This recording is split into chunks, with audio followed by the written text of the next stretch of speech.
지금 이 부동산 가격이 하락 추세에 들어갔는데 여러분들 지금 보면은 내년부터 달라지는 세제 중에서 취득세 과세 표준이 시가 인정액으로 바뀌니까 올해 연말 안에 증여를 빨리 해라. 그리고 2월 과세가 현재 5년인 것이 10년으로 연장되니까 증여를 빨리 하라고 이렇게 어느 지상에다가 전문가들이 전부 다 칼럼도 많이 쓰고 유튜브도 많이 찍어서 그렇게 내보내는 걸 봤어요. 이제 좀 저는 전문가님들이 만약에 일반인들한테 이런 거를 하신다면 조금 더 연구를 하고 분석을 해서 정확한 내용을 해줘야 되는데 일반인들은 그 말만 믿고 그냥 하시는 거예요. 그러면 제가 예를 하나 들어볼까요? 재개발 재건축의 사업 시행인가가 떨어져서 관리 처분 진행 중인데 내년 6월 달쯤에 멸실 예정이에요. 그러면 그거를 갖다가 증여가 이루어지면은 2주택자 증여일 경우에 다주택자 중과세가 됩니다.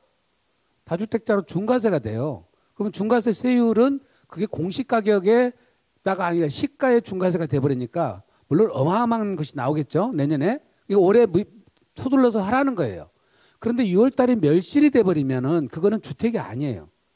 그럼 어디다 해요? 땅에다 가는 거예요. 땅. 이 주택 세율도 아니고 중과세율도 아니지만 땅 세율이란 말이에요. 증여라면 4%짜리를 하고 종종 토지 면적을 가지고 하고 그거는 시세가가 없으니까 권리가에다 한다고요. 아시다시피 재개발 재건축이 되면 아파트 가격에서 권리가는 뚝 떨어지게 돼 있습니다. 그렇잖아요? 종종 감정평가에다 비례율 적용해서 권리가를 만들어내기 때문에 현 아파트 시세가 되질 않는다고요. 그래서 저희들이 시뮬레이션 해보면은 그런 경우에 보통 3배 내지 4배가 떨어지는데 오히려 떨어지고 있는데 올해 땡겨서 하라는 거예요. 예. 그래서 부동산에 따라서 상황에 따라서 다 달라지거든요, 이게. 그리고 이게 아파트가 아니면 매매 사례가가 안 나오면 예를 들어서 상가 같다든지 집합 건물의 구분 상가 같은 경우는 그거 감정가액이나 또는 매매 사례가가 존재하지 않으면 보충적 평가 방법으로 갈 수밖에 없어요. 땅도 마찬가지예요. 그럼 시가라는 게 존재하지 않기 때문에 굳이 내년으로 땡겨갈 필요는 없습니다. 그리고 아까 말씀드린 대로 2월 과세도 1세대 1주택자로 받으면 2월 과세 적용 대상 자체가 아니에요. 그러니까 수증자든 또는 증여를 받는 사람 자체가 자녀가 1세대 1주택자라면은 2월 과세 대상이 아니기 때문에 10년까지 갈 필요도 없는 겁니다. 그러니까 1세대 1주택자 다르고 다주택자 다르고 다 다르기 때문에 케이스마다 다 다른 거를 그걸 전체적으로 다 설명을 꼬박꼬박 해주면 좋겠는데 다 몰아서 이렇게 얘기를 해버리면 일반인들은 그냥 가서 해버리거든요. 그러다 보니까 어떤 분들은 겸용주택을 자녀 세대한테 증여를 해버린 거예요. 한번 상상을 해보세요. 겸용주택을 자녀 세대한테 증여를 하면은 그것이 지분으로 주택이 한 채씩 다 넘어가 버립니다. 그러니까 대책도 안 세우고 이렇게 줘버리면 어떡하냐는 겁니다. 그걸 대책을 세워서 주택 부분은 부모님이 갖고 계신 상태고 상가 부분만 자녀들한테 줬어야 맞거든요. 이거는. 그런데 이거를 지금 증여를 할 때 우리가 말하는 단독주택의 경우에는 지분 증여밖에 안 됩니다. 주택은 어머니가 갖고 있고 부모님이 갖고 있고 상가는 자녀들한테 주고 현 상태에서는 그렇게는 안 되는 거예요. 그거를 만들어내는 방법이 있어요. 그거는 만들어내는 방법은 이게 시중에다 공개할 수가 없기 때문에 그걸 아는 세무사님만 하는 거예요. 그런 아는 세무사님 찾아가서 그걸 노하우를 배워가지고 해야 되는데 그냥 그렇게 해버리니까 저희들한테 오면은 너무 안타까운 겁니다. 그래서 여러분들이 지금 상황에서 다 1세대 1주택을 갖고 있는데 지금 20년을 보유를 했어요. 고가주택인데 지금 30억 40억 팔라고 가서 양도세 계산해 보시라고요. 장특공제 자체가 지금 최대 30%밖에 안 되기 때문에 세부담이 굉장히 커집니다. 그러면 지금 2년 이상만 살면은 장기 보유 특별공제가 최대 48% 늘어납니다. 그래서 세금이 몇 억이 줄어들어요. 그래서 그만하라고 그러시나 보다. 하지 말까요? 세금을 좀 줄여드리려고 말씀드리고 있는데.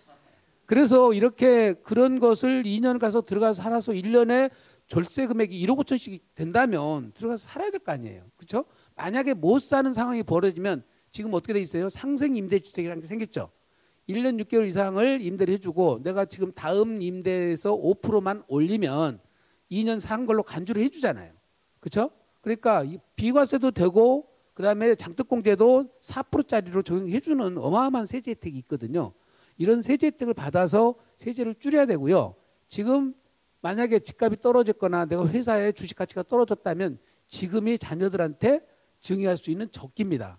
그러니까 지금 양도소득세에서 조금은 내가 집값이 떨어져가지고 만약 손해를 봤다 한다면 세제 쪽으로 그거를 커버시키는 방법을 강구를 해보시고 지금 더더구나 지금 그 취득세가 올라간다 하니까 지금 부랴부랴 그 증여를 하시는 분들이 있는데 예를 들어서 그거는 취득세는 해봐야 12%고 4%고 그렇지만 증여세는 어떻게 됩니까? 30% 40% 세율이잖아요. 아파트 값이 2억 떨어지면 얼마가 떨어집니까? 증여세 하락률이 훨씬 높아요.